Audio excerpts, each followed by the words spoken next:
বর্ষাকালে জবা গাছ কীভাবে প্রতিস্থাপন করবেন টবের মাটিতে চলুন জেনে নেওয়া যাক আজকের ছোট্ট একটি ভিডিও থেকে। আমি সঙ্গে রয়েছি বিশ্বজিৎ, আর আপনারা দেখছেন আপনাদের প্রিয় চ্যানেল বিপ্র গার্ডেন। শুরুতেই বলবো এই রকম টিপসমূলক ভিডিও প্রতিনিয়ত পেতে চ্যানেলটিকে সাবস্ক্রাইব করে সঙ্গে থাকবেন। নার্সারি থেকে জবা গাছ কিনবার সময় সব সময় ফুল দেখে কিনতে পারলে সবথেকে ভালো হয়। তবে বাড়ির পরিবেশে গাছ নিয়ে আসার পর ফুল বা ফুলের কুড়ি কেটে ফেলতে পারলে শুরু থেকেই গাছের গ্রোথ খুব ভালো মানের পাওয়া যায়। এবার ফুল বা ফুলের কুড়ি কেটে দেওয়ার পর বাড়ির কোনো ছায়াযুক্ত পরিবেশে 1 সপ্তাহ থেকে 10 দিনের জন্য রেখে অভিযোজিত করে নিতে হয়। প্রথম নির্বাচিত করতে হবে গাছটিকে প্রতিস্থাপন করবার জন্য 6 থেকে 8 ইঞ্চি মাপের একটি টব। টবের নিচে যে ছিদ্র থাকে তাতে খোলামকুচি দিয়ে আটকে মোটা লাল বালি বা স্টোন চিপ দিয়ে ড্রেনেজ সিস্টেম সুপারমানের তৈরি করে নিতে হবে।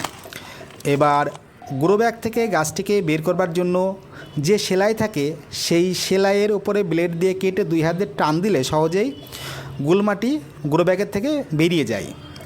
এইবার গাছটিকে বের করবার পর ওই যে ড্রেনেজ সিস্টেম তৈরি করা হয়েছে তাতে কিছুটা মাটি দিয়ে নেওয়ার পর গাছটিকে বসাতে হবে। এবার মূল যে বিষয়, মাটিটা তৈরি করবেন কিভাবে। গার্ডেনের সাধারণ মাটির সঙ্গে 20% অবশ্যই নিতে হবে মোটা লাল বালি, তার সঙ্গে 30% থাকবে ভার্মি কম্পোস্ট। এই বর্ষাকালীন সময়ে যদি গাছ প্রতিস্থাপন করেন তাহলে বলবো পুরনো গোবর সার ব্যবহার করার প্রয়োজন নেই, তার পরিবর্তে ভালো মানের ভার্মি কম্পোস্ট ব্যবহার করাই ভালো। আর এর সঙ্গে জাস্ট 6 থেকে 8 ইঞ্চি টবের মাটির জন্য 1 চা চামচ পরিমাণ মিশিয়ে নেবেন গুঁড়ো নিমখোল।